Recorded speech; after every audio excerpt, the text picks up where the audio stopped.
Hello all, welcome back to snack and meal. இன்னைக்கான recipe யம்மியான chicken cheese balls தான்.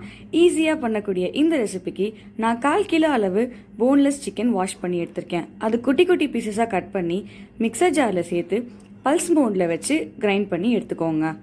அரைச்ச சிக்கனை பவுலில் ஆட் பண்ணி அதில் வெள்ளையாக நரம்பு மாதிரி இருக்கும், அது எல்லாத்தையும் நீக்கிட்டு 1/2 ஸ்பூன் அளவுக்கு காய்ந்த மிளகாய்த்தூள், 1/2 ஸ்பூன் அளவுக்கு மிளகுத்தூள், 1/4 ஸ்பூன் கரம் மசாலா, 1/4 ஸ்பூன் உப்பு, 1/2 ஸ்பூன் இஞ்சி பூண்டு விழுது, 1 ஸ்பூன் அளவுக்கு லெமன் ஜூஸ் ஆட் பண்ணி இது எல்லாத்தையும் நல்லா மிக்ஸ் பண்ணி ஒரு 15 நிமிஷத்துக்கு ஊற வச்சுக்கோங்க.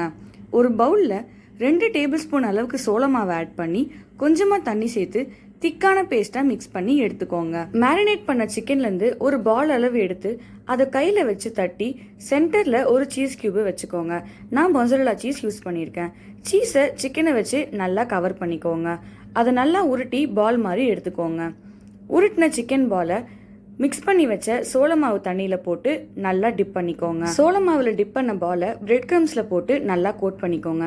எல்லா சைடும் நல்லா கோட் ஆகிற மாதிரி ரோல் பண்ணி எடுத்துக்கோங்க. எக்ஸஸாக இருக்க பிரெட் க்ரம்ஸை டஸ்ட் பண்ணி எடுத்துக்கோங்க.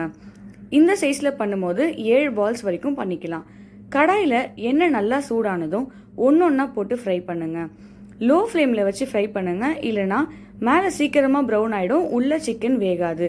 நல்ல கோல்டன் ப்ரௌன் ஆனதும் எடுத்துருங்க. அவ்வளோதான், ஈஸியான யம்மியான சிக்கன் சீஸ் பால்ஸ் ரெடி. இந்த ரெசிபி எப்படி இருக்குன்னு ட்ரை பண்ணி பார்த்துட்டு கமெண்ட்டில் சொல்லுங்கள். இந்த வீடியோ உங்களுக்கு பிடிச்சிருந்தா லைக் பண்ணுங்கள், சப்ஸ்கிரைப் பண்ணுங்கள். இந்த வீடியோவை உங்கள் ஃப்ரெண்ட்ஸ் அண்ட் ஃபேமிலிக்கு ஷேர் பண்ணுங்கள். ஏன்னா any one can cook. Thanks for வாட்சிங் ஸ்நாக் அண்ட் மீல். உங்களை நான் அடுத்த வீடியோவில் சந்திக்கிறேன். பாய்.